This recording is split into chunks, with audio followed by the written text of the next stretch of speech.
Hi everyone, welcome to the muster drill. I'm Scott, and Carnival's got all kinds of things happening. Royal Caribbean is still not sure about some stuff for 2022, and Norwegian finds out that they are not immune.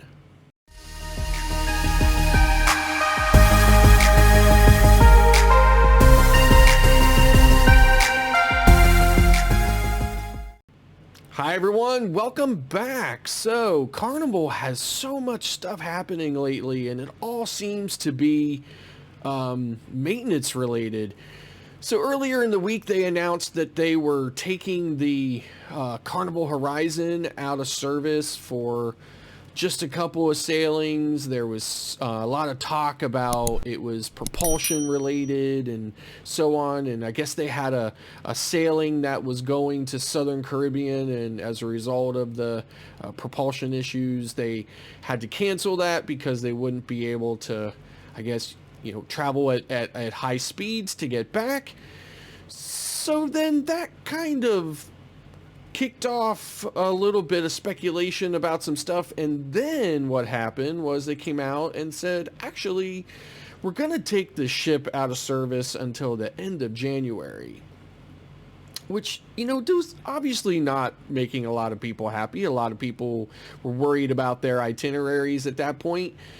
And I guess that worry was a little short-lived when they announced that they would be bringing the Liberty and the Sunshine out of dry dock early to take the place of the Horizon on those Christmas, in late December, early January itineraries, which, it did not make people happy. You can obviously imagine the Horizon is one of Carnival's newest ships. It's an amazing ship. I was just on that ship. I really enjoyed being on that ship.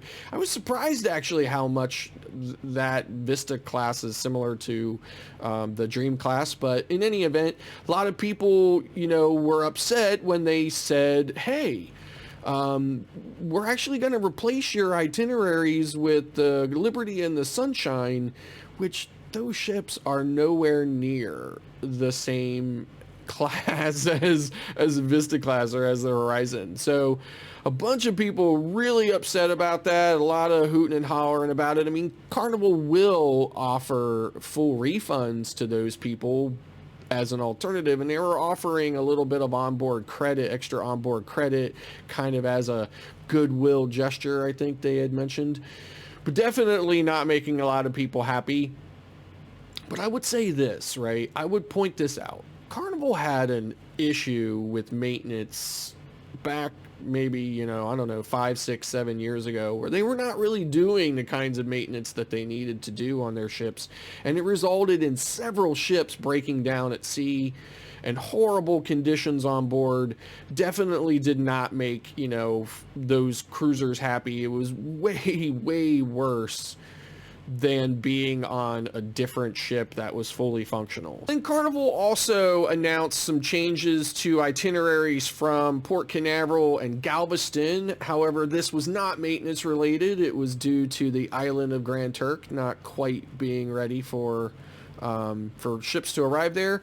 So they slipped Amber Cove in there. Amber Cove's a great port. It's pretty much the same as Grand Turk as far as what's there. It's offers some shops, a beach, as well as a pool and stuff like that. So what I wanted to move on then to that was Royal Caribbean has basically decided to not really make any decisions about vaccinations for kids 5 to 11, at least at this point. Not, they haven't announced. Some of the other lines have already announced that they've extended those protocols in through March of 2022, but Royal Caribbean's still taking a kind of wait and see approach. I'm heading out on the Mariner of the Seas this week and looking forward to that. that. Can't wait to take everybody along and bring you some videos from that ship. I haven't been on that ship for quite some time, and I'm looking forward to it. I'm also booked into a single cabin,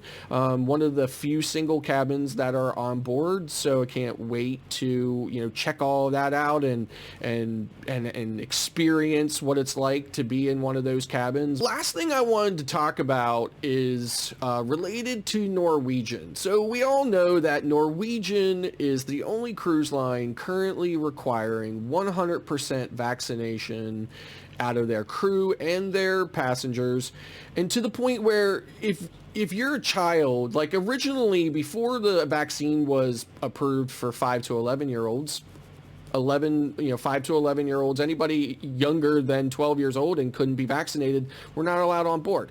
I had, I talked about this in a previous video where there was this Canadian woman and she had an 11-year-old, and they, the Canadians were vaccinating 11-year-olds if they were, I guess, going to turn 12 in that year, but they weren't 12 yet.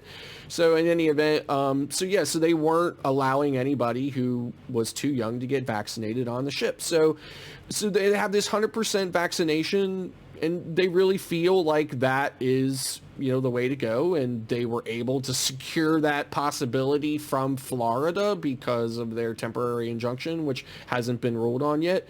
So in any event, so I think they're feeling, a little bit confident about that. I definitely had mentioned also in a previous video how they had sent out a kind of like a survey to travel agents, and in one of the questions they had in the survey was kind of worded a bit arrogantly, I think, where it said, which of the following cruise lines, multiple choice, is doing the best at safeguarding people, passengers and crew alike and everything. Well, loaded question. It was Norwegian, and it all comes from their, 100% vaccination only. So in any event, so now they have found out the reality of COVID, and that is, it's been reported that the Norwegian breakaway sailed from New Orleans, and it has about 3,200 people on board, and I don't believe that includes the crew, but in any event, 10 people tested positive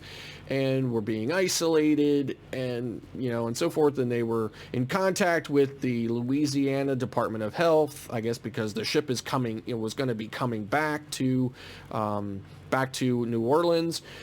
And if you remember, there was a change to the conditional sail order that the ships no longer have to end their sailing. They don't have to end their itinerary and turn around and head back to port whenever there's onboard cases. They just have to follow the protocols of isolating them and keeping them separate and testing everybody else. So everybody on the ship is going to be tested, and they were doing contact tracing and so forth.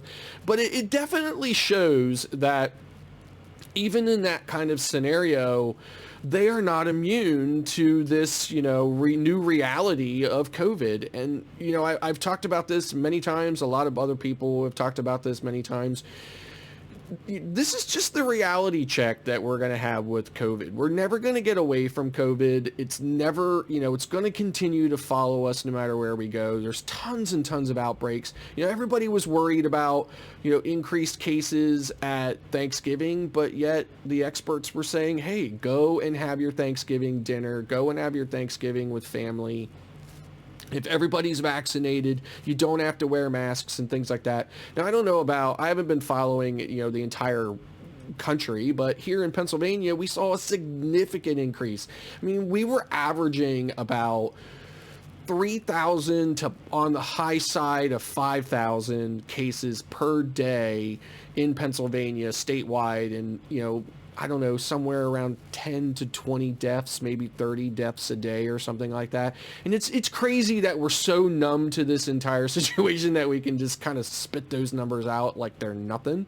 And so, now for the last week, we're kind of at that post-Thanksgiving sweet spot now where if there were cases as a result of all the Thanksgiving get-togethers and stuff, they're going to start showing up.